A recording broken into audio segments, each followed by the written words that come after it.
धनु राशि वाले बंधुओं, स्वागत करते हैं आप सभी का, बहुत बहुत अभिनंदन करते हैं धनु राशि भिंड यूट्यूब चैनल में। तो धनु राशि वालों, जरा ध्यान से सुनिए। खतरे की घंटी बज चुकी है।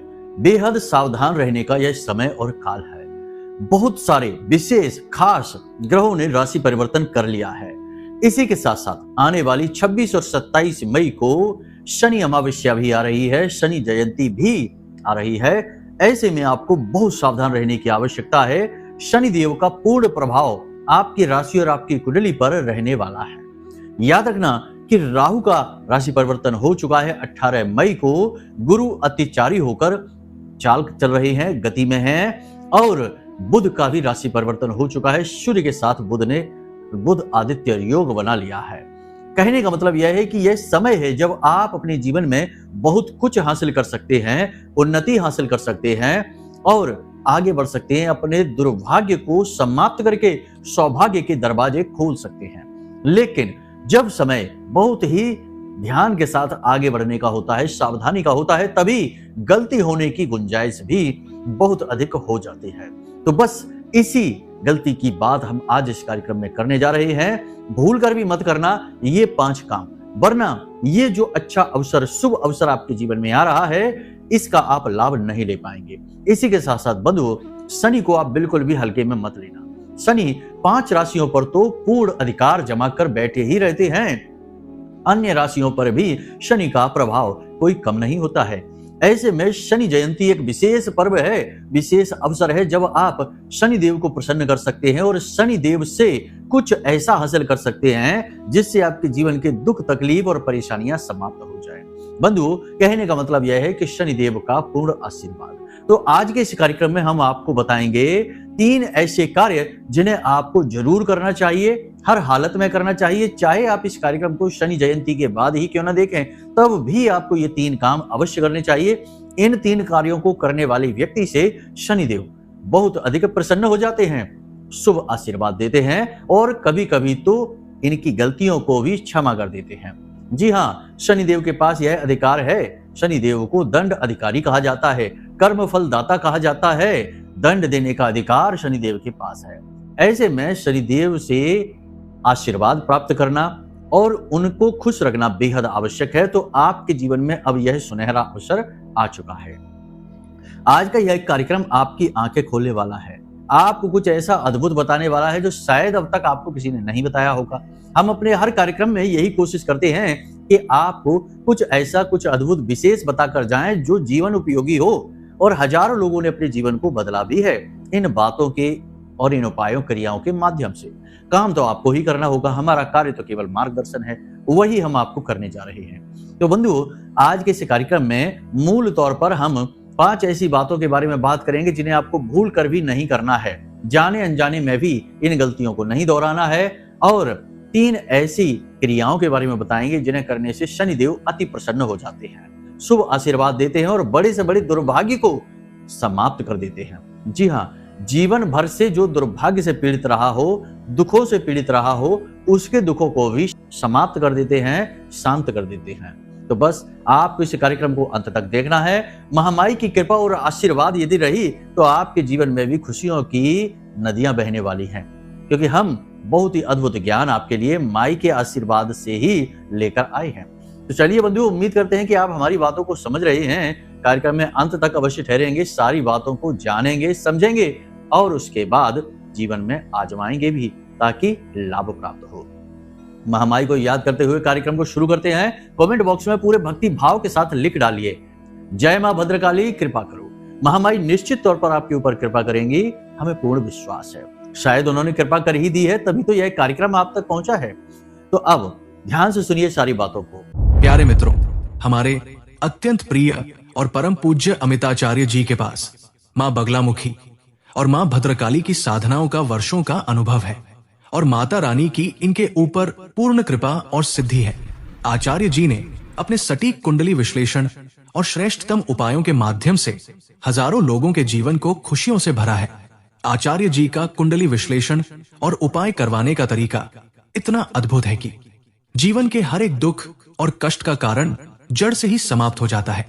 फिर समस्या चाहे जैसी भी हो, कर्जा बहुत बढ़ गया हो, व्यापार, चल नहीं रहा हो, बीमारियों में आप बर्बाद हो चुके हो, रिश्तों में प्रेम समाप्त हो चुका हो, या फिर नौकरी ही ना मिल रही हो, विवाह में देरी होती हो, कैसी भी समस्या हो, इन समस्याओं का कारण क्या है, कौन सी महादशा परेशान कर रही है, कौन सा दोष लगा हुआ है, सब कुछ आचार्य जी इतना सटीक बताते हैं कि वर्षों वर्ष के दुख कुछ ही दिनों में समाप्त हो जाते हैं। अगर आपके जीवन में भी कोई ऐसी संकट की घड़ी है तो यही सही समय है जब आप पूज्य आचार्य जी के हाथों से अपनी कुंडली का विश्लेषण करवाएं और वर्षों से चल रहे दुखों और संकटों के इस चक्र से बाहर निकल जाए।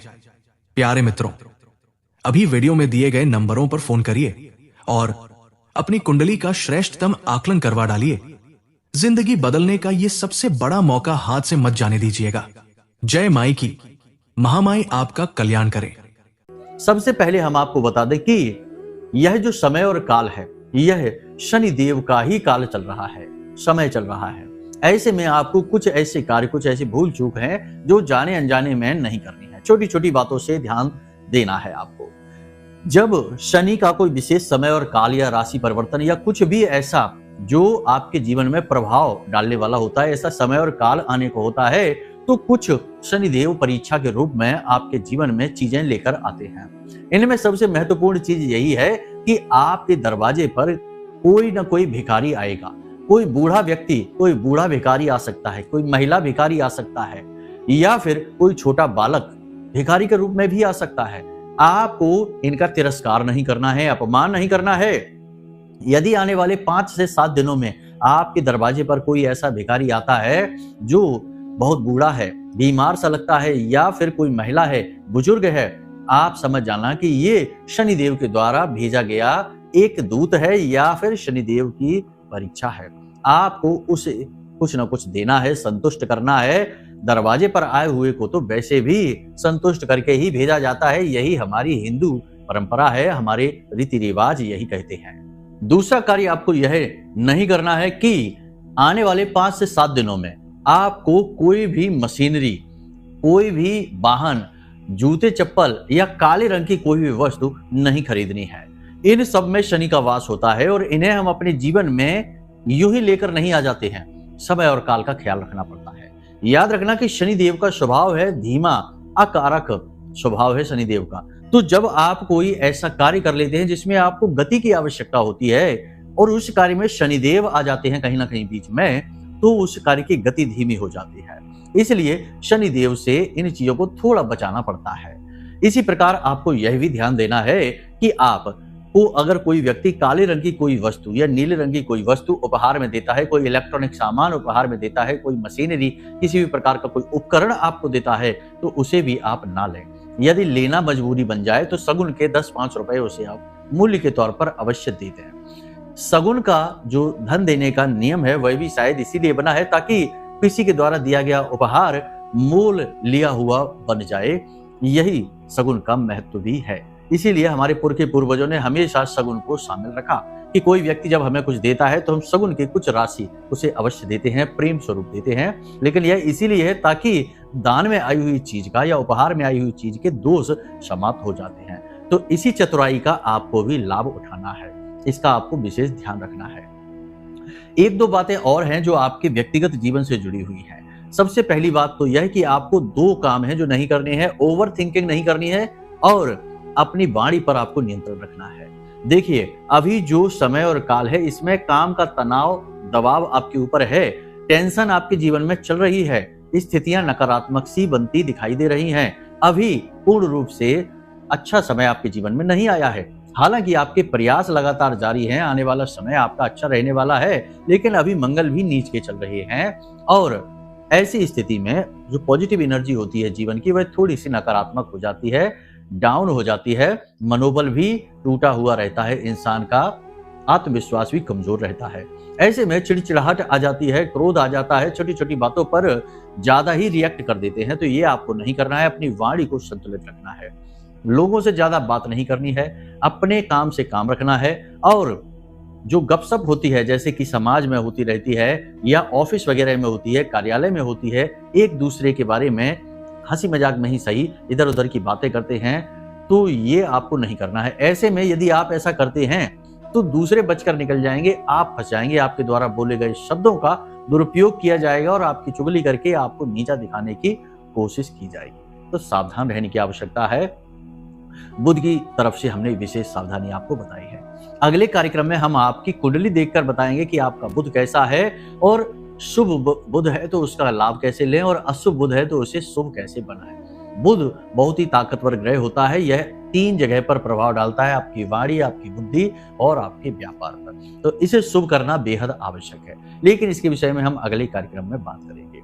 अब बात करते हैं अगला सावधानी, या यूं कहें कि गलती आपको जो नहीं करनी है। अगली गलती आपको यह नहीं करनी है कि जो निचले दर्जे के कर्मचारी होते हैं, लेबर हैं, वर्कर हैं, या जो रेडी वाले हैं, जो गली गली घूमकर फल वगैरह बेचते हैं या सामान बेचते हैं, इन लोगों से जरूरत से ज्यादा मोल भाव आपको नहीं करना है। अब कुछ लोग यहाँ पर ये कहेंगे कि अगर मोल भाव नहीं करेंगे तो ये तो हमें लूट ही लेंगे। ये बिल्कुल ही गलत है, सरासर गलत है। ऐसा कभी नहीं होता। वे आपको नहीं लूट सकते। लूटते तो बड़े बड़े शोरूम वाले हैं, बड़े बड़े शॉपिंग कॉम्प्लेक्स और मॉल बने हुए हैं, ब्रांडेड शोरूम बने हुए हैं। लूट तो वहां हो रही है, लेकिन वहां तो कोई मोल भाव नहीं करेगा। वहां तो चुपचाप पैसे देकर चले आएंगे। 2000 रुपए के जूतों के 10,000 रुपए देकर चले आएंगे। लेकिन रेडी वाले के पास, या यूं कहें कि छोटे दुकानदार हैं जो बेचारे दिन भर मेहनत मजदूरी करते हैं रोजी रोटी कमाने के लिए, उनको 2000 रुपए के 500 भी देने का मन नहीं करेंगे। मतलब एक सामान्य स्तर पर हम बता रहे हैं कि इसी तरीके की विचारधारा है लोगों की। तो अगर कोई गरीब जिसके पेट में आपकी वजह से 2 रोटी एक्स्ट्रा चली जाएगी तो वह आपको दुआ ही देगा, जबकि शोरूम वाले आपको कोई दुआ नहीं देने वाले हैं। उनके लिए आप सिर्फ एक कस्टमर हैं। तो कहने का मतलब यह है कि अगर थोड़ा बहुत मोल भाव तो चलो चलता है कि रेट ठीक से ठहरा लो, लेकिन इतना ज्यादा भी नहीं कि सामने वाले का मन ही खराब हो जाए, क्योंकि शनिदेव इनके अधिपति हैं और आपने यदि ऐसा कर दिया तो उसके मन से जो थोड़ी सी हाई निकलेगी, थोड़ा सा जो नकारात्मकता निकलेगी, वह आपके शनि को खराब करेगी। और शनि खराब मतलब कि बहुत लंबे समय तक पीड़ाएं रहने वाली है। तो ये नहीं करना है, यानी कि मोल भाव जरूरत से ज्यादा आपको नहीं करना है। एक और खास बात, अपनी सेहत के साथ किसी भी प्रकार का खिलवाड़ नहीं करना है। अक्सर ऐसा होता है कि आपकी राशि के जातकों के साथ ये देखा जाता है कि आप लोग काम बेशक चाहे पहले तो ना करें, लेकिन जब आप करते हैं तो काम में इतना खो जाते हैं, इतना रम जाते हैं कि फिर आप खाना पीना भी भूल जाते हैं, सेहत के बारे में सोचना भी भूल जाते हैं। आपके ऊपर केवल काम का भूत सवार हो जाता है। तो ये गलत रहेगा। आपको काम के बीच अपने आराम का, अपने खान पान का समय निकालना होगा, वरना इसका दुष्प्रभाव आपके साथ साथ आपके पूरे परिवार को भी सहना होगा, क्योंकि मन खराब हो जाएगा, चिड़चिड़ाहट आएगी, छोटी छोटी बातों पर ज्यादा रिएक्ट करेंगे, कभी कभी खामोश हो जाएंगे, चुप हो जाएंगे और किसी के द्वारा कही गई छोटी से छोटी बात को भी दिल से लगाकर बैठे रहेंगे और अकेले में उदास होते रहेंगे। तो ये सारी चीजें इसी वजह से होती है कि जब आप अपने मन का, अपने शरीर का ख्याल नहीं रखते हैं। तो ये आपको जरूर करना है। सेहत का विशेष ख्याल रखना है, इसकी अनदेखी नहीं करनी है। इसी के साथ साथ काम को टालना नहीं है, ये एक सबसे बड़ी बात है। आपके अंदर कभी कभी ये चीज देखी जाती है, कम है लेकिन देखी जरूर जाती है कि आप काम को टालने की फितरत रखते हैं। कभी कभी आप काम को इतना ज्यादा टाल देते हैं कि अंत समय पर जाकर जब आप काम करते हैं तो हड़बड़ी में काम खराब भी हो जाता है। तो ये चीज आपको नहीं करनी है। अनुशासन के नियमों का पालन करना होगा। शनि को सबसे अधिक प्रिय ऐसे लोग होते हैं जो अनुशासन के नियम का पालन करते हैं, तो आपको भी ऐसा करना होगा। इन कार्यों को आपको करना है जो हमने आपको बताया है, सावधानियां बता दी हैं। इसी प्रकार से आप यदि चलेंगे तो शनिदेव निश्चित तौर पर आपसे प्रेम करेंगे, आपको आशीर्वाद देंगे और आपकी तरक्की में सहायक हो जाएंगे। अब एक खास बात जो यहाँ पर बताना बेहद आवश्यक है कि जैसे शनिदेव का पर्व आ रहा है तो बहुत सारे लोग इस दिन चले जाएंगे सीधे मंदिर शनिदेव के और जाकर शनिदेव को सरसों के तेल समर्पित करने लगेंगे, दीपक जलाने लगेंगे, शनिदेव के मंत्रों का उच्चारण, शनि चालीसा का पाठ करना शुरू कर देंगे, बिना यह जाने कि शनिदेव की स्थिति उनकी कुंडली में क्या है, उनके जीवन में शनिदेव का प्रभाव क्या है, बिना यह जाने। यह बहुत बड़ी भूल होगी। यह सबसे महत्वपूर्ण विषय है। सबसे पहली बात तो आप ये समझिए कि शनि देव जरूर कहा जाता है, लेकिन शनि कोई पूजनीय देवता नहीं है। यदि शनि पूजनीय होते तो हमारे घरों में शनि देव की फोटो है, मूर्तियां लगी होती, लेकिन क्या कभी होता है ऐसा? नहीं। दूसरा यह कि शनि देव का मूर्ति स्वरूप का जो दर्शन करेगा वह व्यक्ति अगर परेशान नहीं भी होगा तो भी परेशान हो जाएगा, क्योंकि मूर्ति स्वरूप में शनि देव की दृष्टि है, आंखें होती हैं। जैसे ही आप उनके सामने जाएंगे उनकी दृष्टि आपके ऊपर पड़ेगी, और जैसे ही उनकी दृष्टि आपके ऊपर पड़ी तो आपका जीवन खराब होना शुरू हो जाएगा, नर्क हो जाएगा, क्योंकि शनिदेव की दृष्टि बकरी है, बकरी दृष्टि का श्राप होने लगा हुआ है। तो ऐसे में उनके सामने जाना मतलब कि अपनी जिंदगी को और ज्यादा बर्बाद और तबाह कर देगा। अब कुछ लोग ये कहेंगे कि मंदिर तो सभी जाते हैं, इसमें तो क्या बड़ी बात हो गई, ये आप क्या कह रहे हैं? तो ध्यान से सुनिए, शनिदेव के जो पुराने प्राचीन मंदिर हैं, जैसे शनि सिंगड़ापुर की बात यदि करेंगे तो वहां पर शनिदेव का शिला स्वरूप है, मूर्ति नहीं, ठीक है। शिला स्वरूप जो है उसमें शनिदेव की आंखें नहीं है, इसीलिए तो शिला स्वरूप शनिदेव का पूजनीय किया जाता है, क्योंकि शनिदेव की दृष्टि बकरी है और शिला में तो आंखें नहीं है, तो फिर दृष्टि किसी पर पड़ेगी भी नहीं, तो वहां पर शनिदेव का दुष्प्रभाव सहना नहीं पड़ेगा। तो ये बात इतनी साधारण नहीं है, लेकिन आजकल फैशन का जमाना आ गया, मंदिरों में भी फैंसी शो चल रहा है, तो जहां भी मंदिर बनते हैं शनिदेव का एक मंदिर बना देते हैं, जबकि शनिदेव का मंदिर इस तरह नहीं बनाया जाना चाहिए, यह पूर्ण रूप से शास्त्र विरुद्ध है। शनिदेव का मंदिर विशेष परिस्थितियों में बनता है, और यूं ही कहीं पर भी मूर्ति लगा देना, मंदिर बना देना, यानी कि लोगों के जीवन में मुसीबतों को खुद लेकर आना, ये बहुत बड़ी समस्या है। और आजकल लोग इस समस्या को बिना जाने समझे बस यूं ही फॉलो करते जा रहे हैं और जीवन में समस्या को लेते चले आ रहे हैं। तो ये आपको नहीं करना है, मंदिर नहीं जाना है शनिदेव के। शनिदेव का चालीसा आप चाहें तो पढ़ सकते हैं, लेकिन मंत्रोच्चारण नहीं करना है। मंत्रोच्चारण यानी किसी देवता की शक्ति को आकर्षित करना, उसे जगाना। तो मंत्रोच्चारण तभी करना है जब शनिदेव की आपकी कुंडली में क्या स्थिति है। यदि शनिदेव की 7.5 भी चालू हो जाती या अढ़ैया भी चालू हो जाती, तब भी मंत्रोच्चारण नहीं किए जाते हैं, क्योंकि शनिदेव की 7.5 और अढ़ैया शुभ है या अशुभ है, यह समय बताता है और आपके आचरण और आपके जीवन जीने का तरीका बताता है। कभी कभी लोग शनिदेव की 7.5 में या अढ़ैया में लखपति करोड़पति बन जाते हैं, बहुत ज्यादा सुखी हो जाते हैं, बेहद कामयाब हो जाते हैं, क्योंकि उनके आचरण ऐसे होते हैं जो शनि के अनुकूल है। तो शनि की 7.5 या अढ़ैया शनिदेव का बल है जो उन्हें मिल जाता है और उनकी तरक्की हो जाती है। तो ये देखने की चीजें हैं, जानने की जरूरत है, इनको यूं ही बिना कुछ सोचे समझे इन्हें फॉलो करना अपनी बर्बादी को लेकर आना। इसी प्रकार बहुत सारे लोग राहु के मंत्रों का उच्चारण करते हैं, ओम राम राहवे नमः, बिना सोचे समझे राहु के मंत्रों का उच्चारण कर रहे हैं। याद रखना कि राहु एक राक्षस है, वो कोई देवता नहीं है, और आप राक्षस के मंत्र का उच्चारण कर रहे हैं, मतलब कि अपने जीवन में राक्षस को, नकारात्मक शक्तियों को खुद ही बुला रहे हैं। तो अब राहु के मंत्रों का उच्चारण कब करना है? विशेष परिस्थिति में, जब राहु आपके लिए बहुत ही ज्यादा नेगेटिव हो चुका है, तो जो उपाय किए जाते हैं उन उपायों में कुछ सीमित समय के लिए ये मंत्रोच्चारण किए जाते हैं। इसी प्रकार शनिदेव के उपाय होते हैं, तो मंत्रोच्चारण कुछ निश्चित समय के लिए किए जाते हैं। इनकी पूजा पद्धति नहीं होती कि लगातार सिद्धियां हासिल करनी है, पूजा पद्धतियां फॉलो करनी है, ऐसा नहीं होता है। तो इन बातों को समझना है, ऐसी भूल आप नहीं करना है। बहुत सारे लोग ये काम करेंगे कि जिस दिन शनि जयंती होगी 27 मई को लाइन लग जाएगी मंदिर में शनिदेव की, लेकिन आपको नहीं जाना है, ऐसी भूल नहीं करना। तो आप क्या करें ये आप ध्यान से समझिए। आप 26 तारीख की रात्रि को, 27 की नहीं, क्योंकि 27 को सुबह 8:30 बजे 8:31 पर जो शनि जयंती का प्रभाव है वह समाप्त हो जाएगा, तो उसके बाद फिर रात्रि में जाने का कोई लाभ नहीं। तो आपको 26 तारीख को रात्रि के समय मंदिर में जाना है और पीपल के वृक्ष के नीचे एक दीपक जला दें, नहीं तो अपने घर में ही पश्चिमी दीवार के पास सरसों के तेल का एक दीपक जला दें, और इस दीपक को फिर आप 7 दिन तक लगातार जलाएं, यानी कि लगातार 7 दिनों तक इस दीपक को आपको रात्रि के समय जलाना है, सूर्यास्त होने के बाद। शनिदेव का यह विशेष उपाय है, इसे आप कर लेना है। शनि चालीसा पढ़ सकते हैं, लेकिन शनिदेव का मंत्रोच्चारण नहीं करना है, इसका आप ध्यान रखना।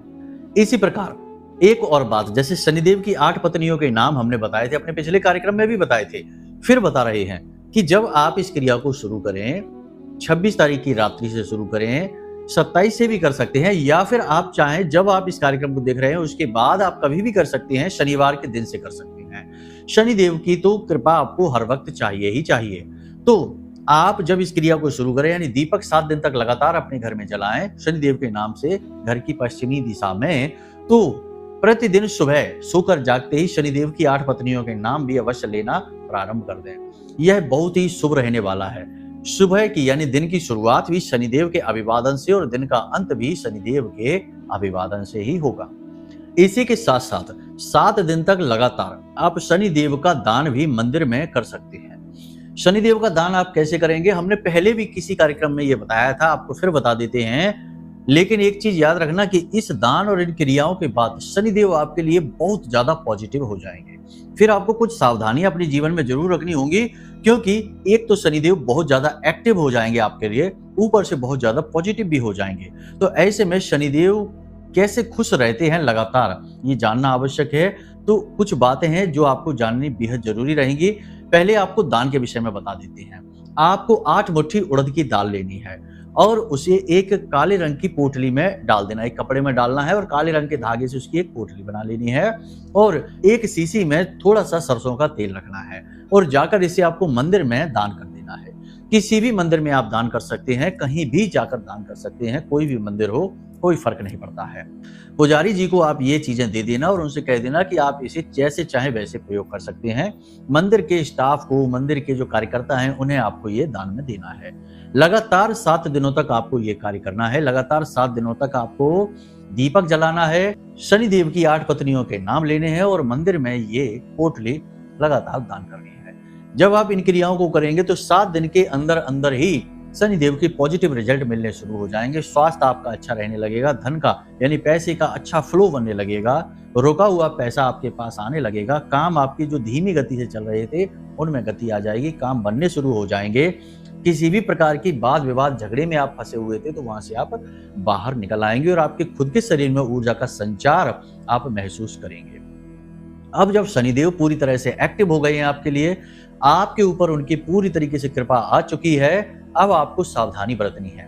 क्या सावधानी? उल्टा सीधा खान पान नहीं करना है, नकारात्मक वातावरण से आपको दूर रहना है और जुआ, शराब, सट्टेबाजी, मांसाहार, इन चीजों से आपको दूरी बनानी है। बस इन कार्यों को आप करते रहना और जितना हो सके उतना सात्विक जीवन जियो और मंदिर एक बार दिन में अवश्य हो आओ। नहीं जा पाते रोज तो कम से कम सप्ताह में 1-2 दिन तो जरूर जाना ही जाना है। मंदिर में जाकर भगवान के सामने ज्योत जलानी है और जिस भी देवी देवता के लिए आपके मन में भाव है उन देवता के सामने बैठकर मंत्रोच्चारण करने हैं और अपने भाव देवता से जोड़ने हैं। बस इन कार्यों को आप कर लेना, आपका उद्धार निश्चित हो जाएगा। इस कार्यक्रम में जो बातें हमने आपको बताई हैं वे समय और काल के अनुरूप हैं और आपके लिए बेहद आवश्यक हैं जानना, इसीलिए इन बातों को आपको हमने बताया है। अब ऐसे में आपको इन बातों को जीवन में उतारना है।